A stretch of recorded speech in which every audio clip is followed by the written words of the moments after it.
beautiful home, an affluent woman, a vicious murder. While her husband mourned, investigators searched for clues. A greetings card, an exotic dancer, and an operating room schedule showed investigators a side of medicine they hadn't seen before.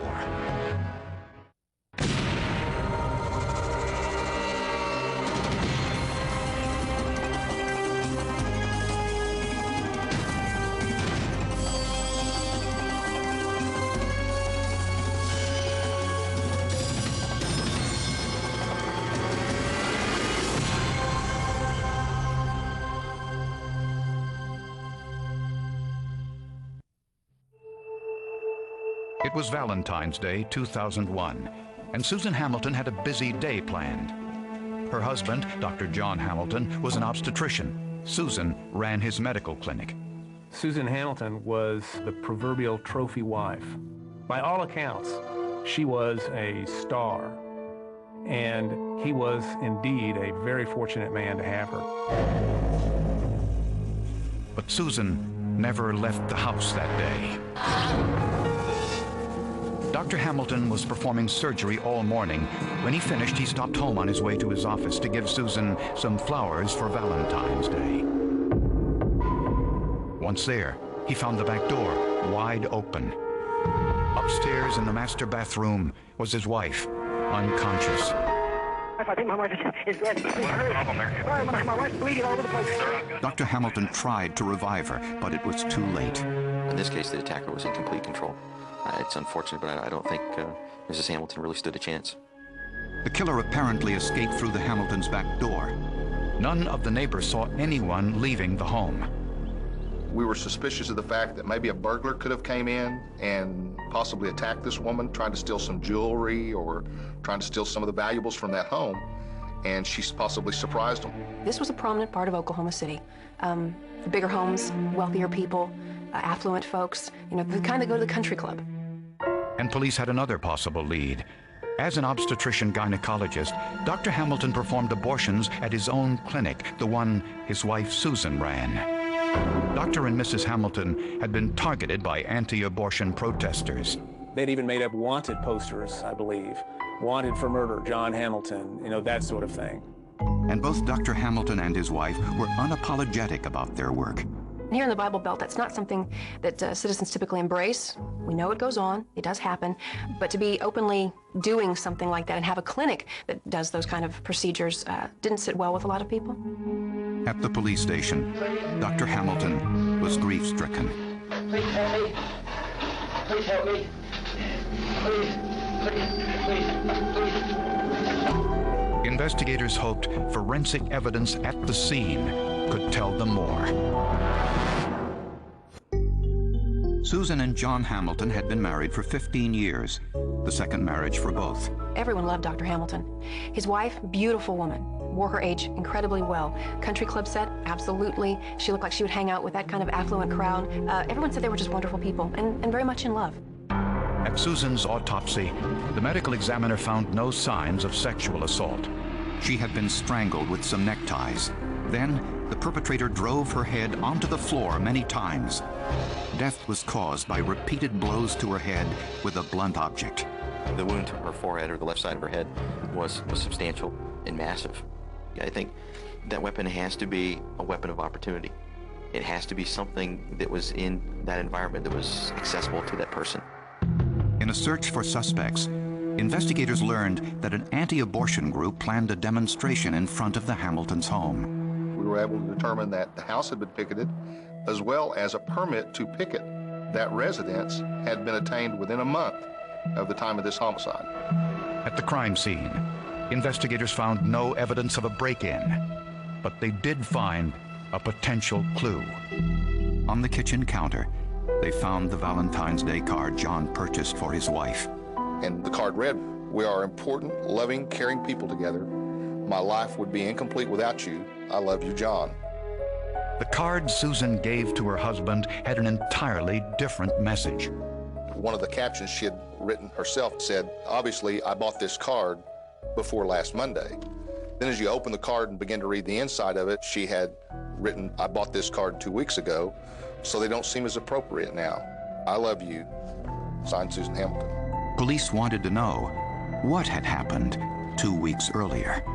Dr. Hamilton said they had a fight about money, but investigators found evidence there was more to it than that. There was accusations that he was having an affair with one of his clients who was a topless dancer, and this came from phone calls that Susan Hamilton had gotten a hold of. Susan discovered her husband called the dancer more than 60 times. This was nuclear in her eyes, and she even moved out for a night, went to stay with her friend. Dr. Hamilton had been to her club. She had done a table dance for him for about $100, possibly on more than one occasion.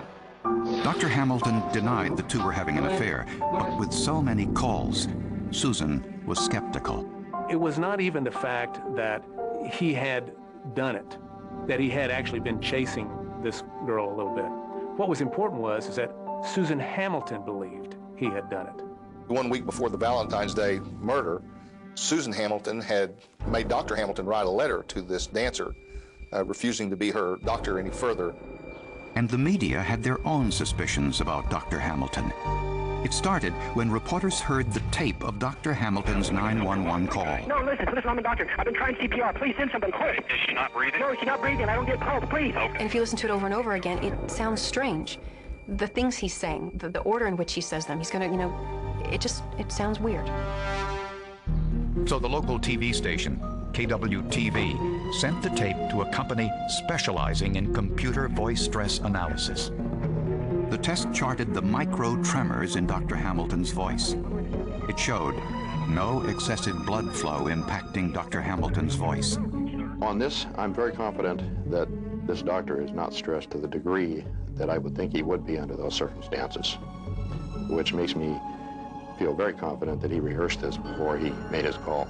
The analysis couldn't say, yes, he did or no, he didn't, but it certainly gave an insight into maybe there was something more to the story that we didn't know.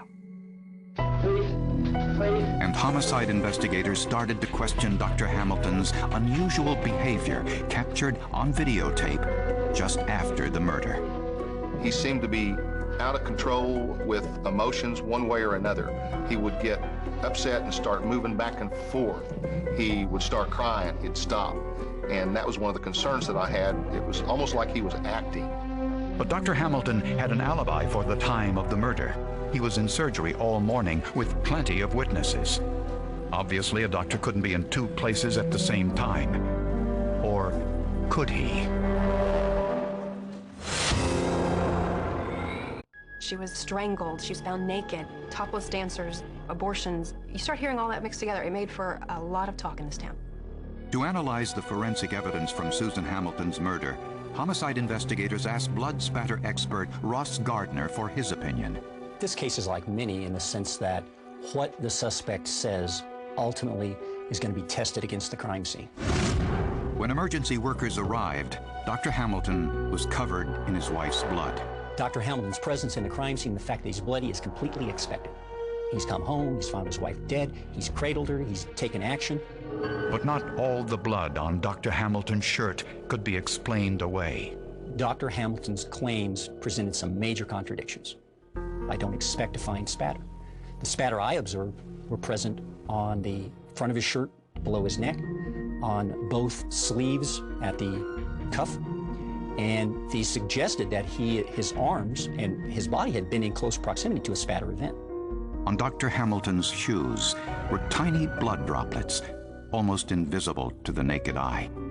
These were suspicious, not only the shape, but the angle at which the blood landed on the shoes. There was some coming down on the toe from above, 40, 50 degrees. There was no possible way that someone had lifted Mrs. Hamilton's head, dropped her head down, created additional spatter, and somehow Dr. Hamilton's shoes were exposed to that you couldn't explain it from that. The blood on Dr. Hamilton's shoes was the result of medium velocity impact spatter, the kind caused as a result of a beating. Tom Bevel, a blood spatter expert hired by Dr. Hamilton, agreed with Gardner's assessment. The spatter places the shoe within an area capable of receiving spatter, and the spatter is being generated by some impact into a blood source, which in this case is Mrs. Hamilton. And blood spatter found 4 inches up inside his right shirt cuff was most telling. It was direct spatter, meaning the blood landed directly on the shirt. For spatter to get up inside the cuff meant it had to be traveling at some speed. For it to get on the inside, the blood has to be coming at an angle capable of missing the wrist and the edge of the cuff and the outside and going on the inside of it. That puts very limited positions with which that could have occurred. The only way that that could have happened is from somebody using their hand to either hold a weapon or something like that and beat Susan Hamilton, and the blood droplets come spewing off that and be driven up in that angle. Scientists performed DNA testing on each and every blood stain on Dr. Hamilton's shirt and shoes. It was all Susan's blood. Luminol tests revealed even more of Susan's blood on the inside of Dr. Hamilton's car. There was blood found on the steering wheel. There was blood found on the seat, the driver's side, left edge of the seat, and also some hair and tissue found on the floor of the vehicle on the driver's side. Investigators discovered what may have been the murder weapon. The Hamiltons' maid said that a marble figurine from the bathroom was missing. And communication records indicated Dr. Hamilton was not in the hospital in between his two operations on the morning of the murder. He started getting pages from that hospital to get there now because that second patient had already been put under anesthesiology. The blood spatter evidence proved he was home. Dr. John Hamilton was arrested and charged with murder. Well, can you leave the door open? I mean, I feel like I'm in a cage. I'm sorry, but... Well, I tried to explain to you that they're assessing cases and everything else, and that's why I was hoping there was someplace else you could put me. This is just... I'm sorry, I am so distraught. I want to talk to somebody. I just can't. I mean, I'll go nuts. Well, that's the whole purpose of you being here, okay? The stage was set for one of the most publicized trials in Oklahoma history. Interest to this case was the stature of John and Susan Hamilton and the murder occurring on Valentine's Day. Valentine's Day is a day for love. This wasn't a very loving scene that I saw that day. So what really happened between Dr. John Hamilton and his wife Susan in the days and weeks leading up to Susan's murder? Prosecutors learned that Dr. Hamilton was making financial payments to others without Susan's knowledge. He had been sliding money to one of his children by a previous marriage. Well, she found out he lied to her about that, and she absolutely went ballistic about that, told him if he ever did it again, she'd leave him. There was no question who wore the pants in the family, and it was not John. She was a very black and white person. You lie to her, and you're done. And Susan suspected there was more going on between her husband and the exotic dancer than he admitted. My thinking as Susan at this point says, you have broken my trust, and it's over. The stripper actually told me that she really believed that John Hamilton was trying to work up the nerve to ask her out on a date.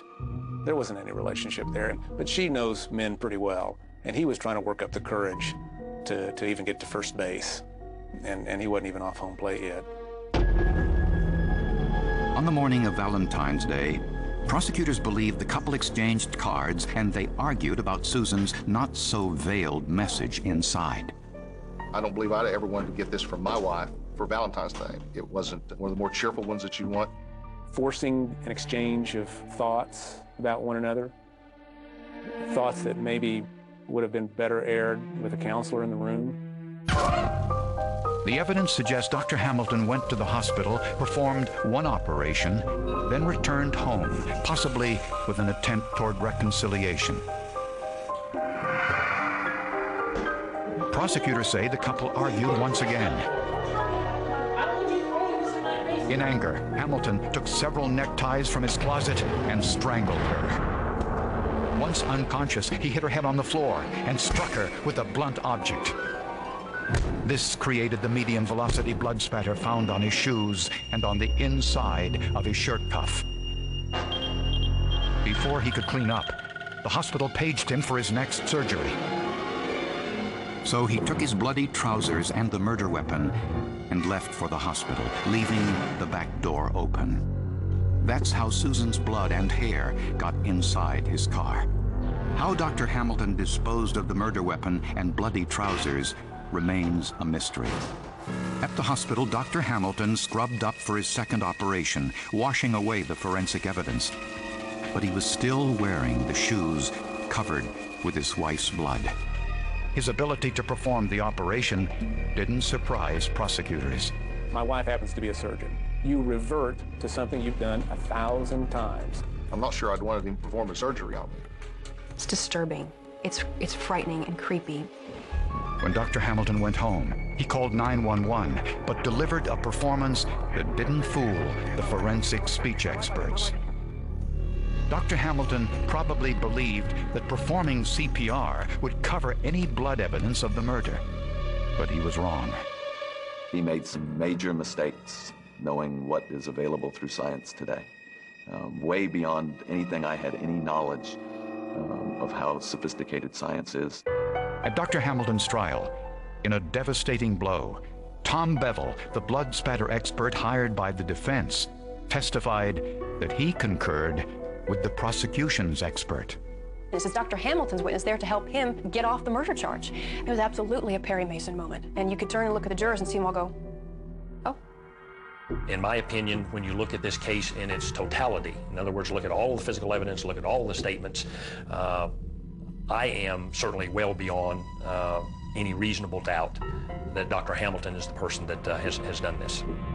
John Hamilton was found guilty of his wife's murder and sentenced to life in prison with no possibility of parole. We all felt sorry for him because, you know, his situation, but to us, the evidence was so overwhelming, and it just seemed to show on his face that he was guilty.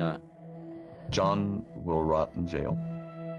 John will have to pay for this at a higher level than what he's already paid. Meaning? Going to hell. The forensic findings I thought were powerful. That's the glorious thing about this case. There was absolutely no doubt in my head. He is the killer. He's made his own bed.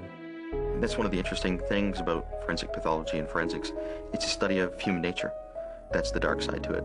It's really unfortunate, but we could be pretty mean and nasty.